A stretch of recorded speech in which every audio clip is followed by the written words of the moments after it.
Hi, നമസ്കാരം. ഒരു ആളിൻ്റെ മകളുടെ വിവാഹം കേരളത്തിൽ വലിയ ചർച്ചയാവുകയാണ്. അത് സുരേഷ് ഗോപിയുടെ മകളുടെ വിവാഹമാണ്. എന്തുകൊണ്ടാണ് സുരേഷ് ഗോപിയുടെ മകളുടെ വിവാഹം ഇത്രയധികം ചർച്ച ചെയ്യുന്നത്? പ്രധാനമായിട്ടും അത് മോദി, ഇന്ത്യൻ പ്രധാനമന്ത്രി മോദി ആ വിവാഹ ചടങ്ങിൽ പങ്കെടുക്കുന്നു എന്നതും സുരേഷ് ഗോപിയുടെ ഇപ്പോഴത്തെ നിലപാട് എന്താണെന്നുള്ളതും തൃശ്ശൂരിലെ അദ്ദേഹത്തിന്റെ പ്രാധാന്യം എന്താണെന്നതും ഒക്കെ വെച്ച് കൂട്ടുമ്പോഴാണ് ഈ വിവാഹം വലിയ ചർച്ചയാവുന്നത്. എന്തായാലും ഗുരുവായൂരിൽ വെച്ചാണ് വിവാഹം നടക്കുന്നത്. ആ വിവാഹത്തിന് മുമ്പ് തന്നെ ഈ വിവാഹത്തിനെ കുറിച്ച് വളരെ മോശപ്പെട്ട പ്രതികരണങ്ങൾ സൈബറിടങ്ങളിൽ സഖാക്കൾ ഇറക്കി തുടങ്ങി. അവിടെ ഈ സുരേഷ് ഗോപിയുടെ മകളുടെ വിവാഹം നടക്കുന്നത് കൊണ്ട് അവിടെയുള്ള എല്ലാ വിവാഹങ്ങളും മാറ്റിവെച്ചിരിക്കുന്നുവെന്ന് ദേശാഭിമാനി ഉൾപ്പെടെയുള്ള പത്രങ്ങളിൽ വാർത്തകൾ വരുന്നു, പ്രചരണങ്ങൾ വരുന്നു. പക്ഷേ അതൊന്നും ഇല്ല. ഇപ്പോ ദേവസ്വം ബോർഡ് പറഞ്ഞിരിക്കുന്നു അങ്ങനെ ഒരു വിവാഹവും മാറ്റിവെച്ചിട്ടില്ല. 48 വിവാഹം വരെ അവിടെ രജിസ്റ്റർ ചെയ്തിട്ടുണ്ട്. അതെല്ലാം നടക്കും. പക്ഷേ ഈ സമയത്ത് പ്രധാനമന്ത്രി വരുന്നതുകൊണ്ട് പോലീസ് ചില നിയന്ത്രണങ്ങൾ രാവിലെ 6 മുതൽ ഏകദേശം 9 മണി വരെ, 8:30-9 മണി വരെ ചില നിയന്ത്രണങ്ങൾ പറഞ്ഞിട്ടുണ്ട്. അതുകൊണ്ട് ആ സമയത്ത് ചില വിവാഹങ്ങൾ നടത്താൻ കഴിയാത്ത അവസ്ഥയാണ്. പക്ഷേ ഇവർക്കെല്ലാം പ്രത്യേക മുഹൂർത്തങ്ങൾ നൽകി വിവാഹങ്ങൾ നടത്താൻ എല്ലാ സംവിധാനങ്ങളും ഒരുക്കൊണ്ട് ഒരു വിവാഹം പോലും മുടക്കം വരുത്തിയിട്ടില്ല എന്നാണ് പറയുന്നത്. അപ്പോൾ നമ്മുടെ സഖാക്കൾ പ്രചരിപ്പിച്ചത് ഇതാ ഗുരുവായൂരിലെ ഏറ്റവും പ്രധാനപ്പെട്ട ഒരു വിശേഷമായ വിവാഹം നടത്തൽ പോലും ഈ സുരേഷ് ഗോപി കാരണം മുടങ്ങിയിരിക്കുന്നു. കാരണം തൃശ്ശൂരിൽ എന്ത് നടത്തിയാലും വളരെ ഭയത്തിലാണ് ഈ CPM കാണുന്നത് എന്നാണ്. മാത്രമല്ല ഇപ്പോഴിതാ അദ്ദേഹം അവിടെ ലൂർദ് മാതാ പള്ളിയിൽ ഒരു മാതാവിന് ഒരു സ്വർണ്ണ കിരീടം സമർപ്പിച്ചു.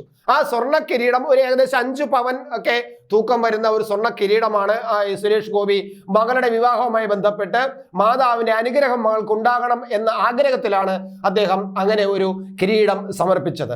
ഒരാഴ്ച മുമ്പ് ഈ ലൂർദ് മാതാ പള്ളിയിൽ ഈ സുരേഷ് ഗോപി സന്ദർശിക്കുകയും അപ്പോൾ തനിക്ക് ഇങ്ങനെ ഒരു ആഗ്രഹമുണ്ടെന്നും എൻ്റെ മകളുടെ വിവാഹവുമായിട്ട് ബന്ധപ്പെട്ട് മാതാവിന്റെ അനുഗ്രഹം ലഭിക്കാൻ വേണ്ടിയിട്ട് എനിക്ക് ഇങ്ങനെ ഒരു നേർച്ച നടത്തണമെന്നുണ്ട്, എന്താണ് നിങ്ങളുടെ അഭിപ്രായം, അനുമതി തരുമോ എന്ന് ചോദിച്ചു. അങ്ങനെ വികാരിയും പള്ളി ട്രസ്റ്റും പ്രത്യേകം ആലോചിക്കുകയും അനുവാദം കൊടുക്കുകയും ചെയ്തു. അതിന്റെ അടിസ്ഥാനത്തിലാണ് അദ്ദേഹം ഇപ്പോൾ ലൂർദ് മാതാ പള്ളിയിൽ ഒരു കിരീടം മാതാവിന് സമർപ്പിച്ചത്.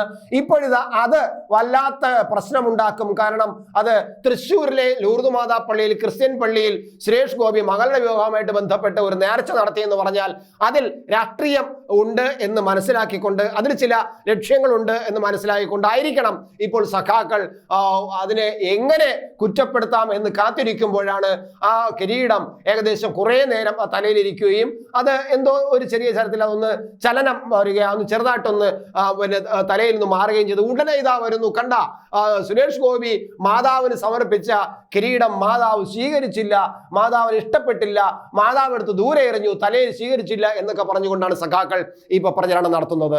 ആലോചിച്ച് നോക്കുക, ഈ ഇത്തരത്തിലുള്ള ആത്മീയ കാര്യങ്ങളിലൊന്നും വിശ്വാസമില്ലാത്തവരാണ് സഖാക്കൾ. പക്ഷേ ഇപ്പോൾ അവർ പ്രചരിപ്പിക്കുന്നത് മാതാവിന് ഇഷ്ടപ്പെട്ടില്ല, അതുകൊണ്ട് മാതാവ് തലയിൽ സ്വീകരിച്ചില്ല എന്ന് പറയുമ്പോൾ ഇവർ പറയുന്ന നിലപാടുകൾ, ഇവരുടെ ആത്മീയ നിലപാട് എത്രമാത്രം പൊള്ളത്തരമാണെന്നും ഭൗതികമായിട്ട് മാത്രം ചിന്തിക്കുന്ന ഈ സഖാക്കൾക്ക് ഇത്തരത്തിലുള്ള കള്ളപ്രചരണങ്ങൾ നടത്താൻ കഴിയുന്നത് എങ്ങനെയാണെന്നും നമുക്ക് ചോദിക്കേണ്ടി വരുന്നു. എന്തായാലും സുരേഷ് ഗോപി തൃശ്ശൂരില് വളരെ കാര്യമായ ചില ചലനങ്ങൾ തന്നെയാണ്, ശ്രദ്ധാപൂർവമുള്ള കാൽപ്പാടുകൾ തന്നെ, കാലടികൾ തന്നെയാണ് അദ്ദേഹം നടത്തിക്കൊണ്ടിരിക്കുന്നത്. മോദിയുടെ 2ാം വരവോടുകൂടി സുരേഷ് ഗോപിക്ക് തൃശ്ശൂരിലെ ഒരു എന്തു പറയാം, ജനങ്ങളുടെ ഇടയിലേക്കുള്ള ആ ഒരു സ്വാധീനം വർദ്ധിപ്പിച്ചെടുക്കാം എന്ന് തന്നെയാണ് സുരേഷ് ഗോപിയും സുരേഷ് ഗോപിയുടെ കൂടെയുള്ള പാർട്ടി പ്രവർത്തകരും കരുതുന്നതും വിശ്വസിക്കുന്നതും അവർ ഉറപ്പിക്കുന്നതും. അതുകൊണ്ട് തന്നെയാണ് ഈ തൃശ്ശൂരിലെ ഗുരുവായൂർ അമ്പലത്തിന്റെ സന്ദർശനം കഴിഞ്ഞതിന് ശേഷം മോദി തൃപ്രയാർ ക്ഷേത്രത്തിൽ സന്ദർശിക്കുന്നതും, തൃപ്രയാർ എന്ന് പറയുന്ന നാട്ടികയിലാണെന്നും, നാട്ടിക എന്ന് പറയുന്ന TN പ്രതാപന്റെ നാടാണെന്നും, അവിടെയുള്ള ഏറ്റവും പുരാതനമായ ക്ഷേത്രം മോദിയും സുരേഷ് ഗോപിയും സന്ദർശിക്കുകയും ചെയ്യുന്നതും തീർച്ചയായിട്ടും രാഷ്ട്രീയം ചർച്ചകൾക്ക് വഴിയൊരുക്കുന്നതും തന്നെയാണ്. എന്തായാലും സുരേഷ് ഗോപി തൃശ്ശൂരിൽ സ്വന്തം ശ്രദ്ധ ഊന്നിയിരിക്കുന്നു, പാർട്ടിയും അക്കാര്യത്തിൽ ശ്രദ്ധ ഊന്നിയിരിക്കുന്നു എന്നത് വ്യക്തമാണ്.